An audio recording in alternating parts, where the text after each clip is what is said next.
Are you ready to swat your opponents like flies? Well then, we always have that consideration. If you're looking for a designated marksman rifle, then there is no doubt one weapon for you. But if you prefer something that does demand a little bit more control, and does demand a whole bunch of firepower within its way, there is always this little solution. Today, we're going to be reviewing the last battle rifle that you unlock, the M14. The M14 is an American battle rifle that was designed in 1954.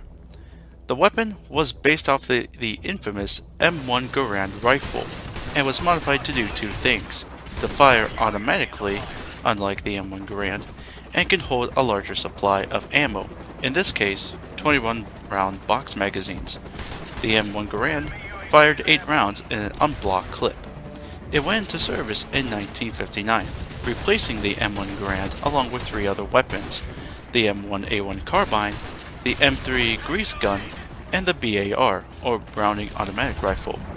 It was well praised by its accuracy and killing power at distances. However, when it came to Vietnam, it was pretty poor when it came to the jungle conditions, and for its caliber of ammo, it was too uncontrollable when it came to fully automatic. The weapon was then replaced by the M16 as the primary weapon for the Marines, but it was used as a marksman's rifle, or DMR at this case, or even a sniper rifle as well, and was the basis of the M21 and M25 sniper weapon systems. And a newer weapon also was developed not too long ago, the Mark 14 EBR, or Enhanced Battle Rifle.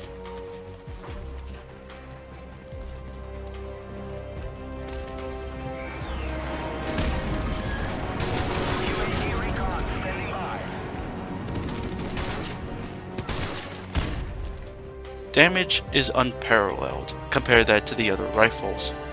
With this, you'll be able to kill within 2 shots, and 3 at a distance.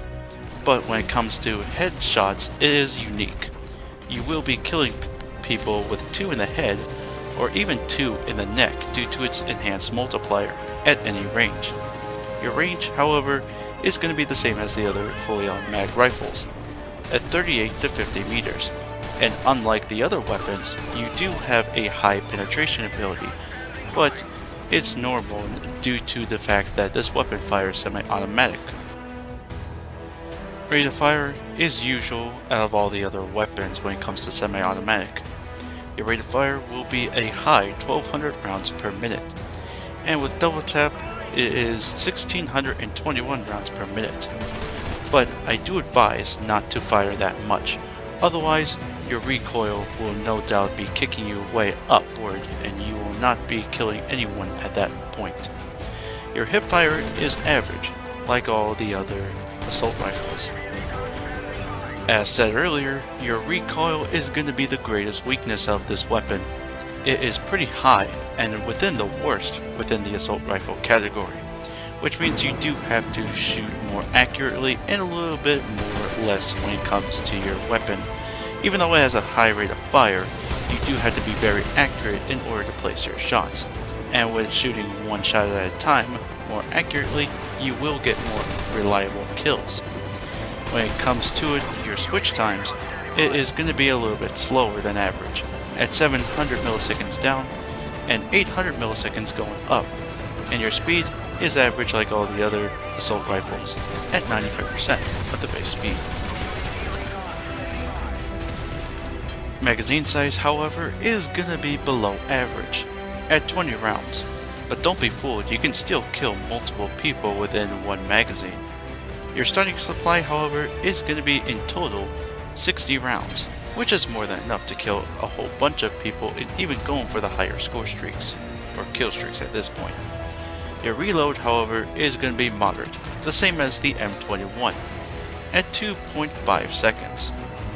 What we're going to be doing with this weapon, unlike the G3, we are going to be depending on accuracy. A marksman build, staying at arm's reach and putting more accurate shots onto the enemy, unlike that of the G3. We are going to be more passive and we're going to be putting in power, detection, and sensitivity so we can make sure that we are going to be watching our backs and making sure we are going to be killing people at longer ranges.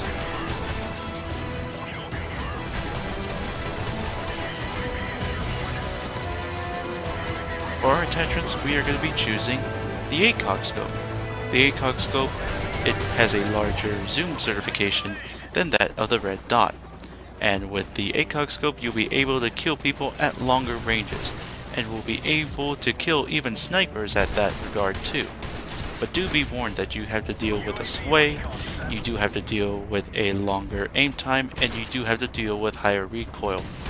But as long as you'll be able to shoot one shot at a time, but more slowly, then this weapon, or this attachment, will no doubt be very good for you. But if you prefer medium ranges, the red dot sight would no doubt be a good choice as well. When it comes to our first perk choice, we are going to be using detection, and the bomb squad perk is no doubt good at that. What bomb squad does is that it detects enemy claymores and C4, and you'll be able to detect them within objectives, rooms, or even behind buildings and such. And that will give you a good idea where enemies are at or where they're going to be no doubt be lying at. So, you can easily shoot at them with your high penetration ability and kill them, or even injuring them or killing a buddy of theirs as well. Or you can easily have a good idea where your enemy's at and just aim on there. But if you prefer more trapping and prefer more cover, then the Claymore times 2 perk is no doubt a good choice.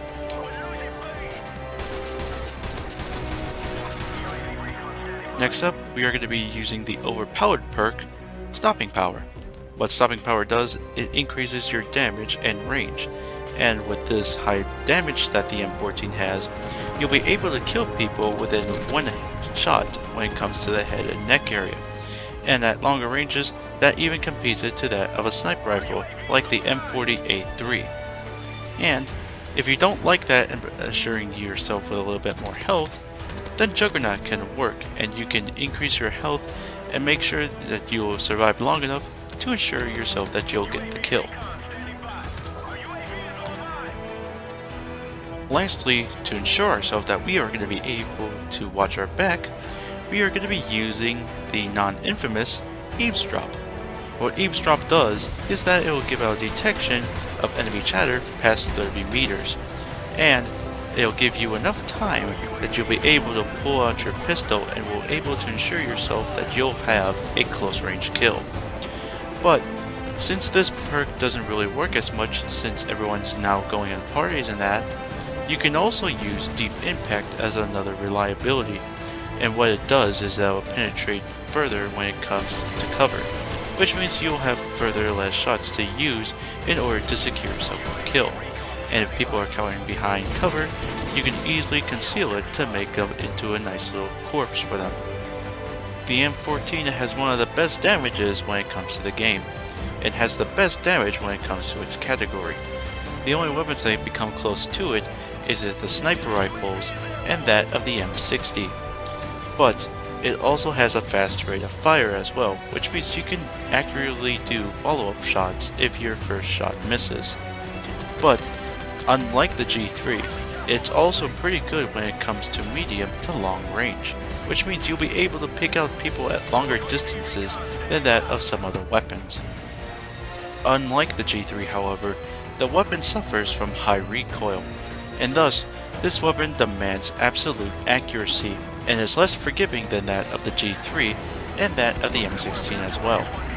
It does have a lower than average magazine as well, which means you could find yourself empty more often than you think. But also, it is pretty poor when it comes to closer ranges. SMGs and shotguns will no doubt tear you apart when it comes to their ranges. Overall, this is a high risk, high reward weapon, and is underestimated and is poorly used compared to some of the other weapons in the game. But if you know your positioning well and know your cover, this weapon can no doubt be a very successful long-range weapon. It is the successor of the M1 Garand for a reason. You don't want to be in the receiving end of this weapon, but if you prefer more accuracy and more dead-on power, then equip the M14. And you can kick them all the way back to the past. Thank you all very much for watching. Be sure to like, favorite, share, subscribe, all that fun stuff, and be sure to look at my Twitch page and my Facebook page down below. And for our next episode, we are going to be reviewing the second to last SMG that you unlock, the AK-74U. Until then, Galactic Storm saying, I'll see you guys later.